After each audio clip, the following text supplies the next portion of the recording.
Hello, curious minds. Welcome to this intellectual journey into the icy steppes of human thought.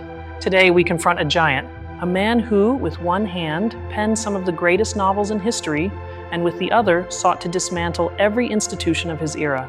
We're talking about Count Leo Nikolaevich Tolstoy, but for a moment forget the image of the venerable old man with the white beard. We're going to uncover the young soldier, the tormented aristocrat, the obsessive artist, and the dangerous radical who inspired Gandhi and Martin Luther King. Before we begin, a brief but important note. To bring this historical and philosophical narrative to life, I've used artificial intelligence tools to generate the images you'll see. Think of them as a digital canvas, a visual atmosphere to accompany our ideas. They're not documentary photographs, but artistic interpretations designed to let your imagination soar with me as we explore the complexity of this Russian thinker. I truly hope you enjoy this immersive experience as much as I did creating it. The big question guiding us today is this: how could the same man who described Russian high society's balls in exquisite detail end up dying in a train station, fleeing his family, and preaching absolute poverty? To understand this, we must go back to the beginning. Leo Tolstoy was born in the year 1828 at Yasnaya Polyana, an immense family estate. He was born at the pinnacle of the social pyramid, owning land and hundreds of serfs. His life was destined for pleasure and command. However, from a very young age, Tolstoy felt a peculiar restlessness. He kept intimate diaries where he obsessively jotted down his moral failings: gluttony, vanity, idleness. He imposed strict rules of conduct on himself, only to almost immediately break them, plunging into a cycle of sin and guilt. This internal tension is the key to all his thought. Tolstoy was never an ivory tower thinker. His philosophy was born from his own flesh, from his failures, and from his insatiable search for truth amidst the contradictions of human life. Before he was the moral prophet, he was the supreme artist. His participation in the Crimean War revealed to him the raw reality of death and chaos, far from romantic glory. There, he learned to observe human psychology under extreme pressure. This brings us to his first major facet, literary realism. But Tolstoy's realism isn't simply describing what a table or a chair looks like. It's what critics called the dialectic of the soul. He doesn't describe fixed states, but fluid mental processes. In his masterpiece, War and Peace, Tolstoy unfurls an entire universe. It's not just a historical novel about the Napoleonic invasion, it's a laboratory where he examines how grand history clashes with the minute lives of individuals. Tolstoy possessed an almost supernatural gift for empathy. He could narrate from the perspective of a young debutante at her first ball, a dying general, and even, on one famous occasion, from the perspective of a hunting dog. A crucial technique he developed is called estrangement, or in Russian, ostranenie. It involves describing something common and ordinary as if seen for the first time without using its usual name, to force us to truly perceive it, not just recognize it. For instance, in an opera scene, instead of saying they sang wonderfully, he describes people with painted pieces of cardboard on their chests, opening their mouths and screaming. By stripping the social ritual of its decorum, he reveals its inherent absurdity. This wasn't just a literary trick, it was a philosophical tool. Tolstoy wanted to lift the veil of custom from our eyes. He wanted us to see the injustice, violence, and falsehood of society as they truly are, without the euphemisms we use to protect our conscience. Then came Anna Karenina. Here the focus narrows onto family and sexual morality. The opening line is legendary.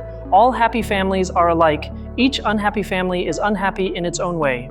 A clinical study of bliss and misery. But while the world hailed him as the greatest living writer, Tolstoy was crumbling inside. Towards the late 1870s, he suffered a devastating existential crisis. He had it all: fame, money, family. And yet he wanted to die. He described it in his work, A Confession. The questions why and what for constantly assailed him. Life seemed like a stupid and cruel joke. If death is inevitable and will erase us all, what's the point of writing, raising children, or accumulating wealth? Tolstoy recounted that he had to hide the ropes in his house to avoid hanging himself, and stop hunting to avoid shooting himself. Science gave him no answers. Schopenhauer's philosophy only confirmed that life was suffering. He was at a dead end. Then he looked around him. He looked at the peasants, the mujiks. He saw that they lived, suffered, and died with a serenity and faith he didn't possess. They had something he had lost in the drawing rooms of St. Petersburg. They had meaning. This marked the great turning point. The artist Tolstoy died, and the religious thinker Tolstoy was born. But be careful, he didn't return to the traditional Orthodox faith of incense and rituals. His intellect was too sharp to blindly accept dogmas. He did something radical. He learned ancient Greek and Hebrew to translate the Gospels himself. He wanted to know what Jesus truly said without the interpretations of the church, councils, and priests. What he found changed his life forever. Tolstoy concluded that Christianity was not a mystical religion about the afterlife, but a practical and ethical guide for life here and now. He discarded miracles, the Trinity, and physical resurrection. For him, the essence of everything lay in the Sermon on the Mount, specifically in a commandment that Christianity had conveniently ignored for centuries: do not resist evil by force. The doctrine of non-resistance. Here we enter the realm of his Christian anarchism. Tolstoy took Jesus' words literally. If we are told to love our enemies and turn the other cheek, then every form of violence is unacceptable. Absolutely every form. This sounds nice in theory, but Tolstoy, with his uncompromising logic, carried it to its ultimate conclusions. If violence is forbidden, then the state, which relies on the monopoly of violence, is fundamentally immoral and anti-Christian. Think about it for a moment. What is an army? Men trained to kill. What is the police? Coercive force. What are the courts? Institutions that judge and punish. For Tolstoy, a true Christian cannot participate in any of this. He denounced patriotism as a harmful superstition that divides human beings and justifies wars. He said that patriotism is voluntary slavery. For him, our loyalty must be to moral conscience and to God, not to a flag or a king. This made him an enemy of the Russian state. His political writings circulated clandestinely, copied by hand or printed abroad. He was the most dangerous influencer of his era, untouchable only due to his immense global fame. He also confronted the Russian Orthodox Church. He accused them of hypocrisy, of blessing armies sent to kill, and of allying with oppressive power. The Church's response was brutal. In the year 1901, Tolstoy was excommunicated, but Tolstoy didn't care. He believed that the true church lies in the hearts of those who practice good. His book, The Kingdom of God is Within You, became a manual for peaceful civil disobedience. A young Indian lawyer in South Africa read that book and was transformed. His name was Mahatma Gandhi. Gandhi and Tolstoy corresponded. The Russian passed the torch of nonviolent resistance to the man who would liberate India. Tolstoy also applied this ethic to his relationship with animals. He became a strict vegetarian. He wrote horrifying essays about his visit to slaughterhouses, arguing that as long as there are slaughterhouses, there will be battlefields. Violence is one and the same. Now, the tragedy of Tolstoy is that while he preached universal love and poverty, his own domestic life was hell. He lived in his mansion, attended by servants, while preaching that property is theft. This hypocrisy tormented him. His wife, Sofia Andreevna, who had copied War and Peace 7 times by hand, couldn't bear that her husband wanted to give away the copyrights to his works. She had to look after the future of their numerous children. The conflict was heartbreaking. Imagine the scene: 2 old people who had loved and hated each other for half a century, screaming at each other in the night. He wanting to be a saint, she wanting him to be a responsible husband and father. It's the clash between idealism and reality. Tolstoy tried to renounce his titles. He began to dress like a peasant, make his own boots, and work in the fields with a scythe. But for many, this was nothing more than an act, a costume of poverty that solved nothing. Even so, his sincerity was palpable in his writing. His work, What is to be Done, is a sociological analysis of urban poverty in Moscow that remains painfully relevant. He understood that charity is not enough if we don't change the structures that create poverty. His pedagogical vision was also revolutionary. He founded a school for peasant children at Yasnaya Polyana. His motto was total freedom. Children could come and go as they pleased. No punishments, no grades. Learning by curiosity. Tolstoy believed that the Russian peasant possessed a culture and wisdom that the Western educational system destroyed. Instead of teaching them to think like Europeans, he wanted to learn from them. He was a forerunner of libertarian pedagogy. Let's return to his philosophy of art. In his essay, What is Art?, Tolstoy discarded Shakespeare, Beethoven, and his own earlier work. He stated that complex and elitist art is false. True art must be accessible to everyone and convey feelings of brotherhood. It's an extreme stance, yes, but it forces us to question who we create art for. Is it to inflate the artist's ego and entertain the rich, or to unite humanity in a shared feeling? For Tolstoy, if it doesn't unite, then it isn't art. As the years passed, his home became a place of pilgrimage. People from all over the world came to see the old prophet. He received them, sometimes with patience, sometimes with irritation, always preaching a return to simple living and manual labor. But the tension at home became unbearable. He felt he was living a lie.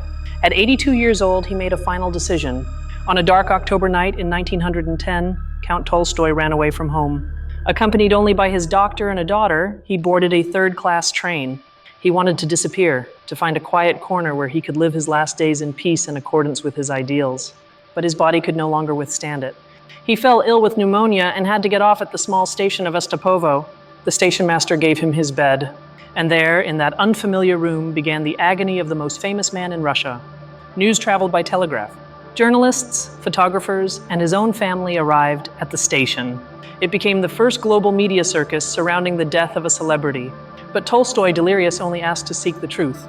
His last words are the subject of debate, but one of the phrases he mumbled summarizes his quest. The truth. I love much. How did the peasants die? Until the very end, he sought that simple serenity he so admired. He died on the 7th of November, 1910. He was buried at Yasnaya Polyana in the forest, in a spot where, as a child, he used to play, searching for a green stick that supposedly held the secret of universal happiness. There was no cross on his grave, no monument, only the earth and the trees. It is perhaps the most moving grave of a great man. A final and absolute return to nature, far from human dogmas and vanities. Tolstoy's legacy is incalculable. Literarily, he perfected the realistic novel.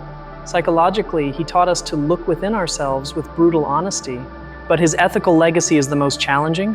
He challenges us to ask, are we consistent with what we believe? Do we participate in systems of violence without realizing it? Do we have the courage to say no when the state orders us to hate? His Christian anarchism isn't about burning buildings. It's about building a parallel society based on love and cooperation, ignoring power structures until they become irrelevant. It's a revolution of consciousness. Of course, his ideas have critics. He's accused of being utopian, naive, of not understanding the need for power to maintain order. And perhaps they're right. But what would the world be without these utopians who demand the impossible from us? Tolstoy reminds us that civilization isn't measured by its technological advancements, but by how it treats its most vulnerable members, and by its ability to resolve conflicts without shedding blood. Reading Tolstoy is dangerous, because if you read him seriously, you can't keep living as you did before. It strips away your excuses. It forces you to look in the mirror and see not what you want to be, but what you truly are. From Napoleon's battlefields to Moscow's soup kitchens, Tolstoy traversed the entire spectrum of human experience. He was a sinner who aspired to sainthood, a count who wanted to be a peasant, a genius who wanted to be simple. Today, in a world full of conflict and noise, his voice still resonates with a frightening clarity. He tells us the kingdom of God is within you. Don't seek it outside yourselves. Don't wait for politicians to save the world. Start with yourselves. That is the challenge left to us by the old lion of Yasnaya Polyana. It is not an easy path. It is the path of constant moral resistance. But according to him, it is the only path worth treading. In his writings on education, art, and religion, we find the seeds of movements that would flourish decades later. Modern pacifism, civil disobedience, ethical vegetarianism. It was all already in his pen. Even his vision of history and war and peace challenged the great man theory. For Tolstoy, Napoleon controlled nothing. He was a cork floating on the tide of millions of individual wills. We all make history every single day. This democratization of history is empowering. It means that your actions, however small, are part of the fabric of reality. You are not a spectator. You are an active participant in humanity's destiny. So, as we close this chapter on Leo Tolstoy, let's not just retain the image of the novelist. Let's remember the unconventional thinker who dared to point out inconvenient truths, the man who sought the truth until his final moments. His life was a monument to human struggle, a struggle between flesh and spirit, between selfishness and love. And although he never achieved the perfection he sought, his struggle illuminated the path for millions. If this journey through Tolstoy's mind has ignited a spark in you, don't let it fade. Seek out his works. Read The Death of Ivan Ilyich to understand mortality. Read Resurrection to understand justice. Delving into Tolstoy is delving into what it means to be human. It's a mirror that doesn't always show us a pretty picture, but always shows us a true one. And truth, as he said, is what we should love most. Thank you very much for joining me in this analysis. It has been an honor to unravel these ideas with you. Philosophy and literature are not mere adornments. They are vital tools for navigating existence. If you enjoyed this video, I invite you to subscribe and hit the bell icon. But more importantly, leave a comment. Which of Tolstoy's ideas impacted you the most? Do you think his pacifism is possible nowadays? I want to read your thoughts. I am your guide in this labyrinth of ideas. Let's keep learning, keep questioning, and above all, keep searching for our own green stick of happiness. Until next time, restless minds. From here, the next scenes will delve into specific biographical details that are often omitted to add texture to the narrative. Let's talk about his dissipated youth in Kazan and Moscow, the gambling and the women. Tolstoy lost the main mansion on his estate in a card game. They literally dismantled the house and took it away. This fact always haunted him as a symbol of his lack of control. Guilt was his creative engine. It's also vital to mention his relationship with Ivan Turgenev. They were friends and rivals. They almost dueled. They represented two souls of Russia: Turgenev, the Westernizer; Tolstoy, the Slavophile and rustic. And we cannot forget his fascination with the Caucasus. There, among the Cossacks and the mountains, he found a model of natural life that contrasted with the artificiality of the city. This inspired his novel, The Cossacks. Another fascinating detail is how he learned to ride a bicycle at 67 years old. The image of the old prophet on a bicycle became a symbol of his eternal spiritual youth and his willingness to learn new things. His correspondence was immense. He wrote to peasants, to students, to world leaders. He became the moral conscience of the West. Each letter was a miniature essay full of uncompromising ethical advice. Tolstoy also anticipated the criticism of industrial progress. He saw the train not as an advancement, but as a machine that destroyed the rural fabric. Ironically, the train was a key setting in Anna Karenina and in his own death. His concept of God evolved to be almost pantheistic. God is not a bearded man in the sky, but the spirit of love that dwells in all living things. It's a spirituality that deeply resonates with modern sensibility. Finally, his influence on the Russian Revolution was paradoxical.